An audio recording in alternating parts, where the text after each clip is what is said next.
মামার বাড়ি ঝড়ের দিনে আম কুড়াইতে সুখ, আম পাতা জোড়া জোড়া, মারবো চাবুক চড়বো ঘোড়া।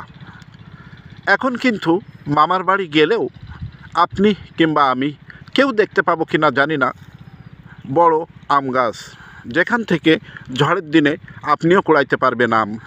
হারিয়ে যেতে বসেছে আমাদের সকল অতীত আনন্দ। আর আমি এখন দাঁড়িয়ে আছি যশোর জেলার ঝিকরগাছা থানার একটি আমবাগানে। এখানে কৃষক করেছে হাইব্রিড প্রজাতির আমের বাগান। আর এই বাগানে ছোট ছোট গাছে আমরা দেখতে পাচ্ছি মুকুলে ভরা। সুপ্রিয় দর্শক, আপনারা একটু দেখুন, এই আমবাগানে প্রত্যেকটা আম গাছে অসংখ্য ফুল। আর কৃষক আশা করছে এই বাগান থেকে পর্যাপ্ত পরিমাণ আম হবে।